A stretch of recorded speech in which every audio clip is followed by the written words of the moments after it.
ശ്രീ തോട്ടത്തിൽ രവീന്ദ്രൻ, ബഹുമാനപ്പെട്ട റവന്യൂ ഭവന നിർമ്മാണ വകുപ്പ് മന്ത്രി. സർ, എൻ്റെ മണ്ഡലത്തിലെ പുതിയങ്ങാടി വില്ലേജിൽ ശാന്തിനഗർ കോളനിയിലെ പട്ടയ പ്രശ്നമാണ് ഞാൻ ഉന്നയിക്കുന്നത്. 2011 സർക്കാർ ഹൗസിംഗ് ബോർഡ് മുഖേന 217 വീടുകൾ നിർമ്മിച്ച് നൽകിയിട്ടുണ്ട്.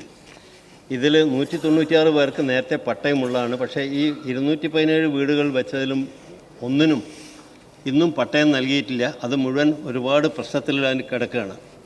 എന്നാൽ വീട് നിർമ്മിച്ച് നൽകിയ പട്ടയഭൂമിയിലെ രേഖകൾ നൽകാത്തതിനാൽ കോർപ്പറേഷൻ വീട്ടു നമ്പർ നൽകിയിട്ടില്ല. നിലവിൽ വീട് നൽകിയവരുടെ രേഖകൾ പരിശോധിച്ച് പട്ടയം നൽകണം എന്നാണ് എനിക്ക് അഭ്യർത്ഥിക്കാനുള്ളത്. ഇതിൻ്റെ പുറമെ ഈ കടലിൽ നിന്ന് 30 മീറ്ററൊക്കെ വിട്ടുകൊണ്ടാണ് പലപ്പോഴും വീടുകൾ ഗവൺമെൻറ് നിർമ്മിച്ച് നൽകിയിട്ടുള്ളത്, KSHB.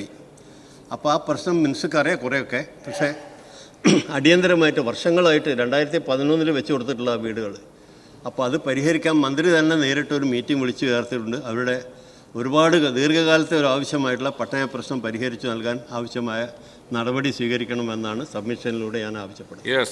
വളരെ ഗൗരവമായിട്ടുള്ളൊരു പ്രശ്നമാണ് ബഹുമാനപ്പെട്ട അംഗം ഉന്നയിക്കുന്നത്. ദീർഘമായൊരു കാലത്തിൻ്റെ പഴക്കമുണ്ട് ഈ പ്രശ്നത്തിന്. സാർ, ഇതിന് ഒരുപാട് സാങ്കേതിക പ്രശ്നങ്ങൾ വരികയാണ്. ഞാനും ബഹുമാനപ്പെട്ട അംഗവും ചേർന്ന് ശാന്തിനഗർ കോളനിയിൽ മറ്റ് ചില പരിപാടികൾക്ക് വേണ്ടി പോവുകയും ചെയ്തു. സാർ, കടൽ ഭിത്തിയിൽ നിന്ന് ഏതാണ്ട് 50 മീറ്ററിനുള്ളിലുള്ളവരെ ഏതാണ്ട് എല്ലാ വർഷവും കടൽക്ഷോഭവും നടക്കുന്ന പ്രദേശങ്ങളിലെ മാറ്റിപ്പാർപ്പിക്കൽ സ്ഥിരമായി നടത്തേണ്ടി വരുന്ന പ്രശ്നമുണ്ട്.